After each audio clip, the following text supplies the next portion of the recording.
From the opinion pages of the Wall Street Journal, this is Free Expression with Gerry Baker. Hello and welcome to Free Expression from the opinion page of the Wall Street Journal. I'm Gerry Baker, editor-at-large of the Journal. If you're not already subscribing to Free Expression, please sign up at Apple Podcasts, Spotify, or wherever you do your listening. This week, is Trump in trouble? We're now 3 weeks into the frenzy of excitement generated by Democrats and their friends in the media about Kamala Harris, and it shows no sign of stopping. Last week, she announced Governor Tim Walz of Minnesota as her vice presidential pick, and next week she'll be feted at the Democratic Convention in Chicago.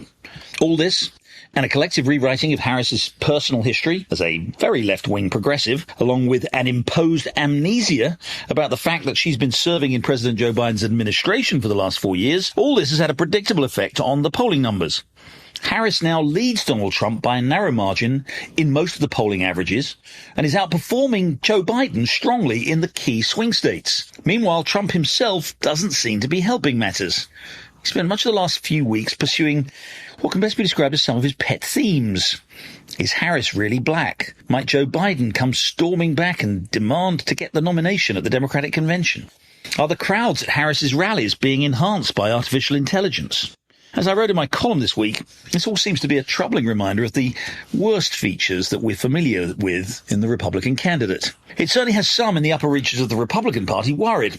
I spent a lot of the last week talking with GOP donors, elected officials and others, and the mood is somber now. There's concern that the Republican campaign isn't hitting Harris where it should over her long track record of extreme political positions and the dismal performance and record of the Biden administration. So what's going on? What does Trump need to do to seize back the initiative? And does he have the self-discipline to do it? How do Republicans make an effective case against a candidate who's promising, however implausibly, to be a fresh start for the country?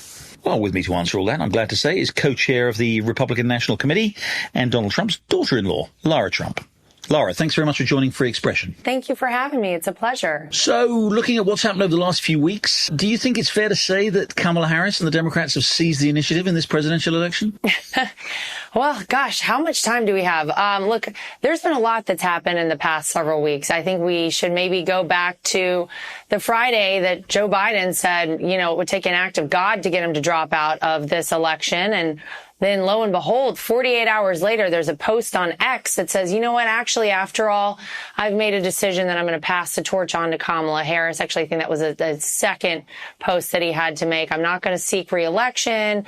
I'm going to pass this on to Kamala Harris. And then, of course, in the least democratic way, Gerry, possible, after no one voted for Kamala Harris, she, of course, was ushered in, plugged in, coronated, so to speak, by the Democrats. And there certainly has been a swell of momentum that they would like us to believe on the left exists behind Kamala Harris. Now, I think if you look at a lot of what's happened, they have certainly had the mainstream media behind them. There's certainly been a lot that they've done with the likes of people like Megan Thee Stallion, had some big performers show up to a lot of these events. They've spent a ton of money on advertising. You can't turn on the TV, open your laptop, or open your phone without seeing Kamala Harris's face. So look, they're trying their best. And I understand they want to win this election, and so do we. But I think when you go out there and you talk to the average person and you say, well, why would you give Kamala Harris, someone who's been in office for 3.5 years, another shot at this? Why hasn't she done the things that she's out there on the campaign trail touting she's going to do for us? Why didn't she already do it? What is it that she would do differently the second time around? I think a lot of people say, I don't even want to take a chance that we go in this direction for another 4 years because I don't think I can survive. And so, yes, there's been some momentum shift. There has been a lot that has been galvanized behind Kamala Harris. I seem to hear from people out there that they're not buying all of it, and I don't truly believe that it is all true as they would like us to believe. I've spoken to a lot of Republicans in the last week, Lara, and they agree with all that. They agree that the media has been giving her an easy ride, and, you'd sort of expect all of that, and there is a kind of artificial frenzy around the Kamala campaign, but they also express a lot of concern about the Republican campaign. I've heard a lot of people say, the former president himself seems to be talking about some issues that aren't really going to move the needle, whether it's claiming that her rallies are being enhanced by artificial intelligence, whether it was a couple of weeks ago at that conference of black journalists asking whether or not she's black, whether he's talking about, Joe Biden maybe coming storming back at the convention. There's a concern that, what you've just said, which is that her record needs to be examined and the record of the Biden administration, that she's getting a free pass on that. Why is the president focusing on some of these issues rather than the ones that seem to be the really effective ones? Well, I would be, of course, dishonest if I said that there was any way for us to control Donald Trump. I mean, that's Donald Trump. He's going to go out there. He's going to tell you what he thinks. And, he's transparent, Jerry, sometimes I think for some people possibly to a fault. These are the things that he decided to go out there and talk about. And I think, a lot of people tell him, we want to hear about the policies. We want to hear about the day-to-day issues. We want to understand how your presidency, again, a second term in office, would impact our lives. And likewise, how you think Kamala Harris's presidency would impact our lives. And so certainly I know that he's gotten that message from a lot of people out there. But look, this is who Donald Trump is. Sometimes people love him for these things. Sometimes they don't love him for these things. But I think when you get down to it and whenever, he really sits down for real interviews or has a press conference like we saw him do last week, which, by the way, obviously we haven't seen Kamala Harris challenged at all on anything, press conference, sit-down interview, any of that. I think that he really does talk about those things and the things that matter. I know that that is what we are focused on at the RNC and the Trump campaign, and that's what we're continuing to talk about when we engage with voters out there all across this country. So it is part of who he is, though. This is a man who was never a politician. I think people often forget that. Even though he's been president, he doesn't ever consider himself still to be truly a politician. He always says, I hate politicians. But that's part of, I guess, the charm, you could say, of who Donald Trump is. He is not phony. He's authentic to the core. And maybe he's authentic sometimes, like I said, in some people's opinion, to a fault. But certainly, he understands what it's going to take to win this election. He's done it before. He was actually president for 4 years and understands what that means as well, and truly has the method to get this country back on the right track and the strategy and policies that will give this country back to we the people, that'll put more money in people's pockets, secure our border, give us a better standing on the world stage, and stabilize the world once again when he's back in office. And I know that that's what people truly want to hear about from Donald Trump, and he will still continue to talk about those things. What are you hearing about from Republicans, especially donors and other influential ones? I mean, Harris has raised a phenomenal amount of money in the last month, and I know, Republicans have been raising a lot of money too. But what are you hearing from donors, from, concerned Republicans who want to win this election? What have they been telling you in the last week or two? Well, I mean, look, we have raised a lot of money. We're at, I think, day 31 of over $1 million in small dollars being raised by our campaign and the RNC. And that's big stuff. That's huge. That means the average person is bought in. These are small dollar donations. But I think it's the things that we just talked about.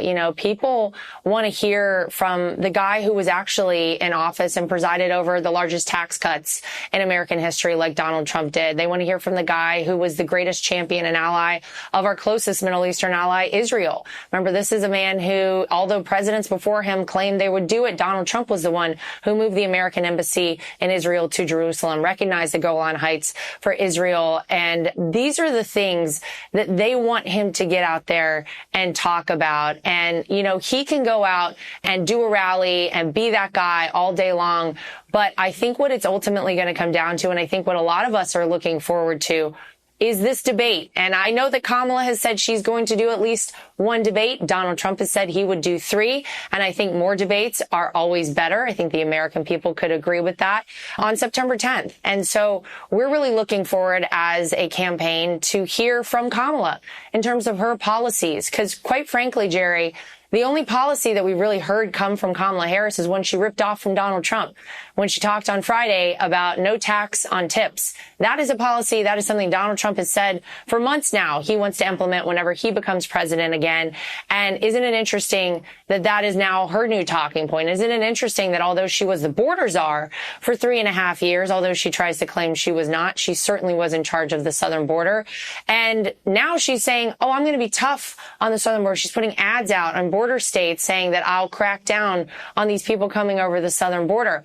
Whenever Kamala Harris is questioned, and I hope it's sooner rather than later, by someone within the mainstream media in a sit-down interview, whether she does a press conference like Donald Trump did last week, or whether it's at this debate, I certainly hope we get answers. And I think that's what a lot of people in this country are looking forward to. You go on her website, there's nothing. You've got no policies out there. You have no idea what it is she's running on. You can look back at her track record as vice president alongside Joe Biden. It's been abysmal. It's been a disaster for this country and, quite frankly, the rest of the world. So I think that's something we're all looking forward to. I take your point about all that. One policy she is keen to talk about, and they do talk about a lot in their rallies, is abortion. And in particular, as they put it, the right to defend women's freedom, a right to choose. What's President Trump's message on abortion? Because he's got JD Vance there, who seems to be pretty strongly pro-life, pretty strongly anti-abortion. President Trump himself has said actually some mixed things on the question of abortion. That does seem to be an issue the Democrats are keen to talk about. What's the president want to say about that? Yeah, I mean, that's very clearly what they're trying to galvanize people to get excited about is abortion. They're really running on pretty much abortion as their only issue, it would appear, other than, of course, the things I just mentioned, the southern border lies and stealing lines from Donald Trump.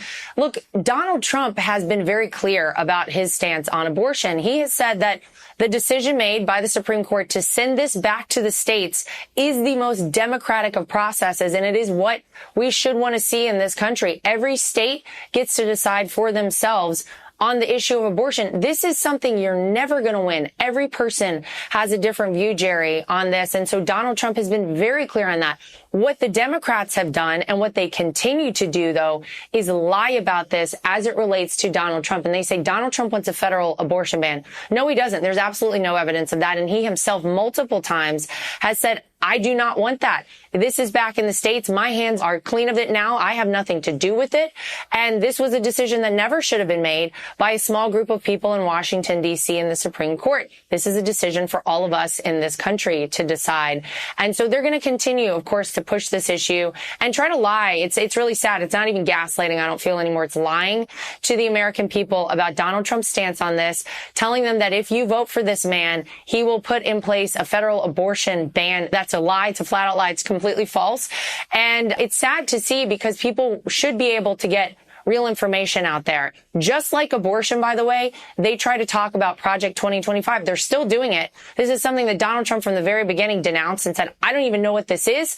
I have nothing to do with this. I think some of these ideas in here are very frightening. The RNC denounced it, the campaign denounced it, and yet they still go out on stage, Tim Walz and Kamala Harris, in their repetitious rallies or events that they continue to do and repeat the same lines over and over again about a federal abortion ban, which is a lie, and Project 2025, which is a lie as well. And it feels like that's the only thing that they're going to do is lie to the American people and the American voters over the next 3 months to try and convince them to vote for them. One feature of President Trump's campaign in 2016 was he would go and speak to these huge rallies, these huge events, and it created a genuine understanding for those people who were maybe looking at the polls and discounting his performance to actually see how he was out there and how, actually how well he went over at some of these events. He does seem to have kind of ceded that ground a little bit to Harris and Walz in the last couple of weeks. He did the big event in Montana, I think. He did that press conference at Mar-a-Lago last week, and he spoke with Elon Musk last night. Doesn't seem to be like the most energetic of presidential campaigns we're seeing. What's that about? Oh, I would disagree with you on that totally. I mean, look, yeah, he had the big event in Montana. He also had a huge fundraiser in Montana, had a fundraiser in Colorado. He continues to go out there on the campaign trail. And just because you don't see him at these huge rallies every single day, we're in August, Jerry. Just you wait. I can promise you Donald Trump has no problem with hitting multiple different states, multiple different cities, multiple different rallies and events. And you're going to see that as this campaign heats up. Look, we're less than a month away from early voting and absentee ballots being sent out in a lot of states.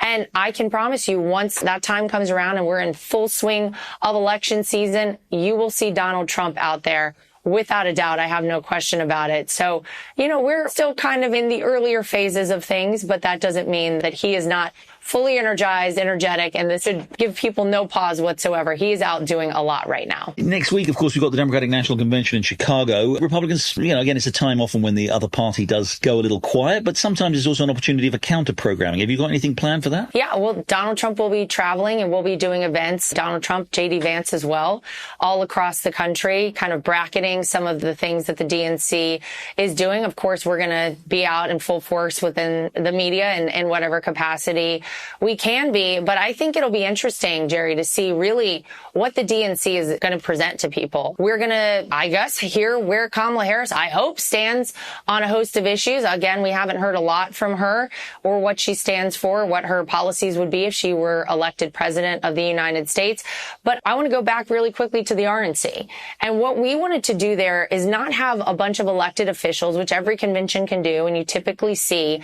We wanted to hear from real Americans, from real people at our convention. A lot of these people, by the way, voted for Joe Biden and Kamala Harris. A lot of these people have voted Democrat their whole life. And they said, you know what? I can't do it anymore. You heard from a mom whose son died from fentanyl. You heard from a mom whose son died from gang violence. You heard from people who've been negatively impacted by the policies that Joe Biden and Kamala Harris have put in place. And they say, never again. I never want to vote for this party again. Here's why I'm voting for the Republicans. Here's why I'm voting for Donald Trump.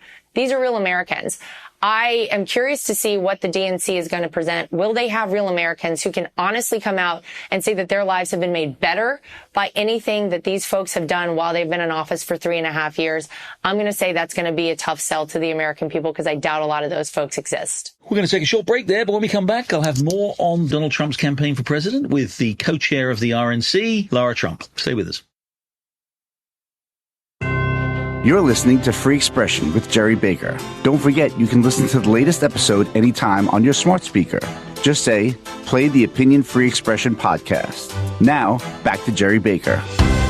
I'm back with Lara Trump, co-chair of the Republican National Committee. We're talking about the presidential campaign and what Donald Trump can do to get back the initiative.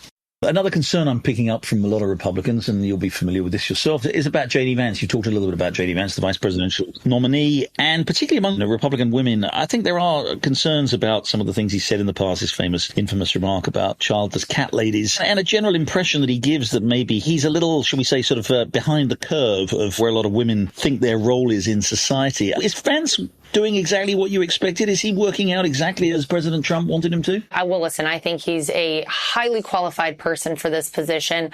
And that's what Donald Trump wanted. You know, he wants a person who can carry on the Make America Great Again, America First mantle into the future. And truly that is JD Vance. He's 39 years old. And if you want to talk about, you know, the epitome and the definition of the American dream, it's JD Vance. This is a guy who started with very little, started out from a very impoverished beginning, had to deal with a lot of things that many Americans can relate to, whether it's poverty, substance abuse in his family. These are things that he's had to overcome.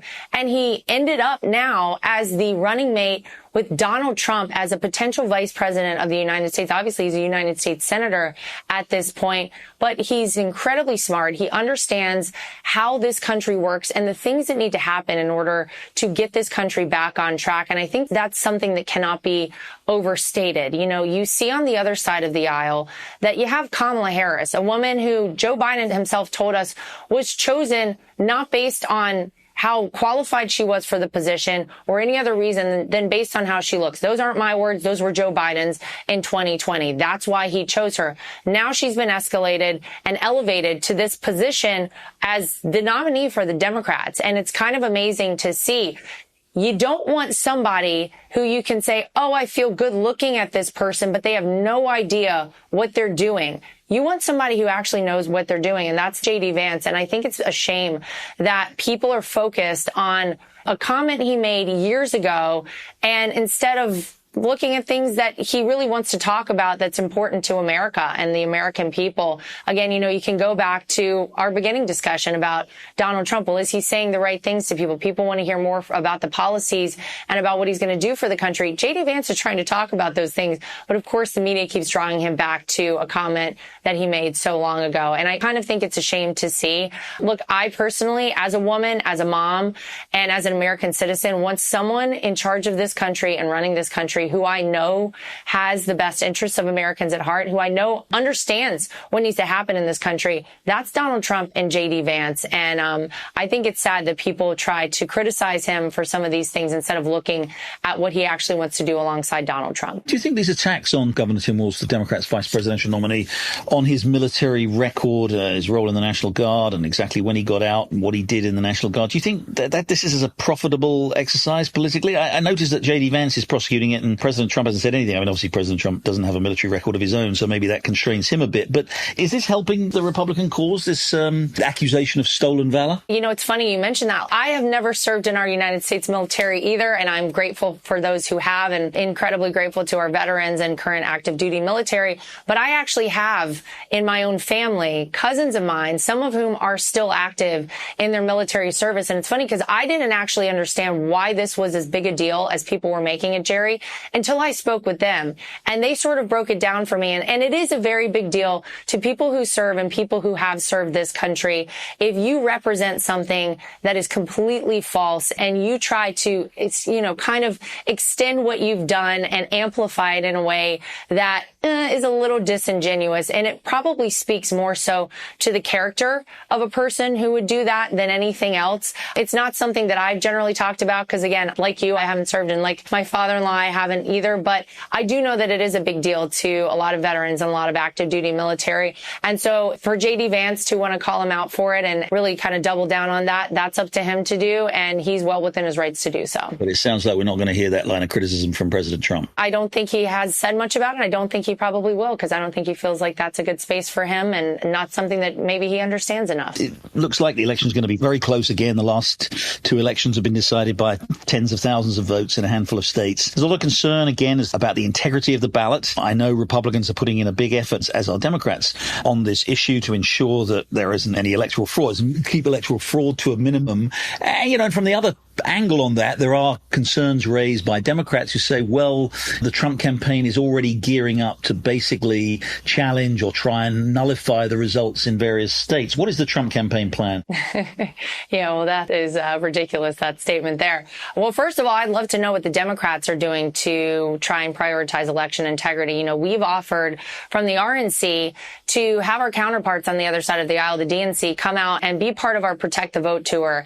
It's something that Michael Whatley, the chairman, and I from day one said, look, we need to make sure we have free, fair, and transparent elections. And I think it's sad that you really, Jerry, have about half the country at this point who has a lot of questions about 2020, never got answers to those questions, and really feels like maybe they can't fully trust our electoral process in this country. It's integral to who we are as American citizens to trust this process. It's foundational to our country. And so we took it upon ourselves at the RNC to put together the most comprehensive and aggressive election integrity operation in the history of American politics.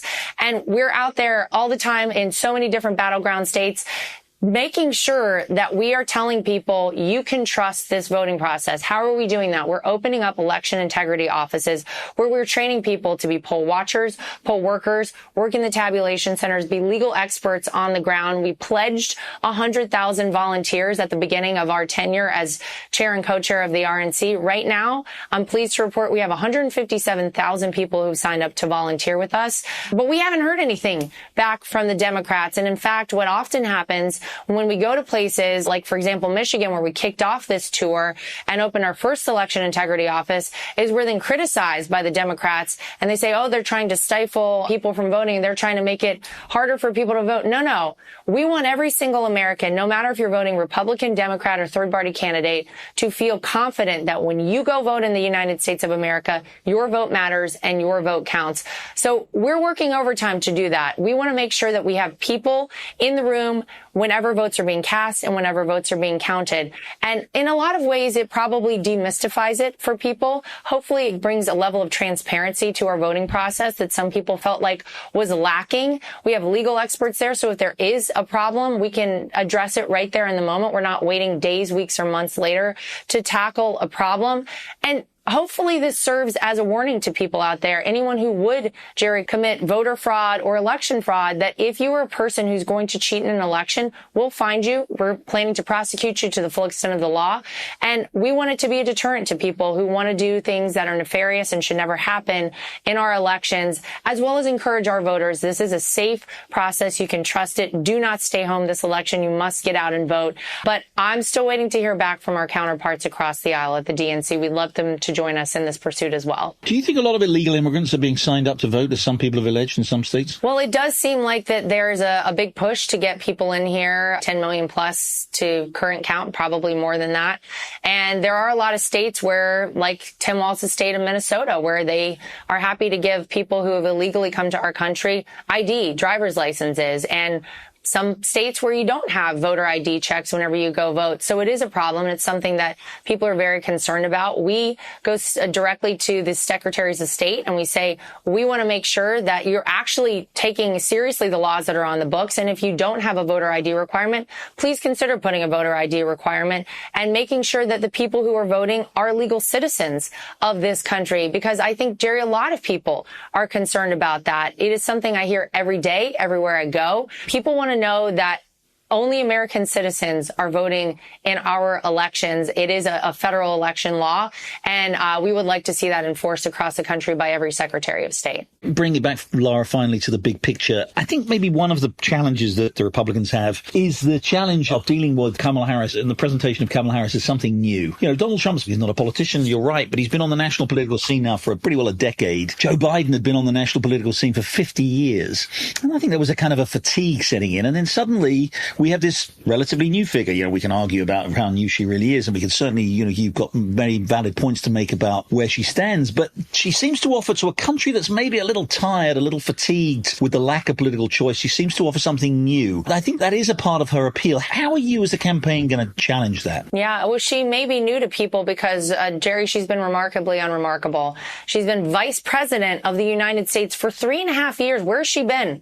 What's she been doing? She certainly hasn't been down at the border doing anything about that. She's allowed, again, 10 million plus illegal immigrants to come across our southern border.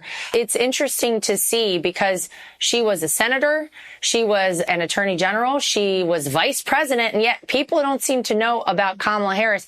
Maybe that's by design. I can very clearly see, and I think a lot of Americans can see, they're trying to reinvent her right now. But what our job will be at the RNC and the Trump campaign over the next 3 months is to remind people, no, she's a known commodity and she has a horrible track record. All you have to do is look at the last 3.5 years. All you have to do is look back at some of the interviews Kamala Harris has done over the past 3.5 years, or even beyond that. Look at some of the things she said in these debates in 2019. We have to remind people who Kamala Harris is because she is a known commodity. She is very known. She maybe has been hiding for a long time and not doing a whole lot, which should give people great pause. And we have to contrast that with someone who actually did the job. You don't have to wonder about what it would be like if Donald Trump becomes president, because he was president for 4 years. And all you have to do, and what we're asking people to do, and I think you look at Donald Trump's first post on X in years now, and look at what he said. Is your life better off now than it was 4 years ago?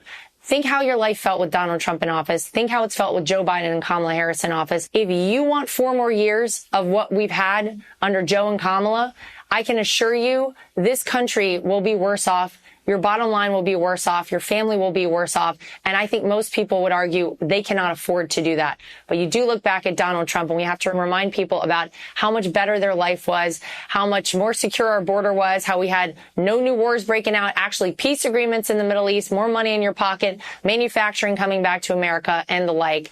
And that is part of our job at the campaign and RNC. And we intend to talk to every single American out there over the next 3 months about it as much as we possibly can. You make all those points well. Does Donald Trump have the self-discipline to prosecute that case against Kamala Harris as you've laid it out there? Is that's what people worry about, that he just doesn't? Oh, he absolutely does. I mean, people were wondering, Jerry, when he went into that June 27th debate with Joe Biden, does Donald Trump have the ability to do this? How will he be?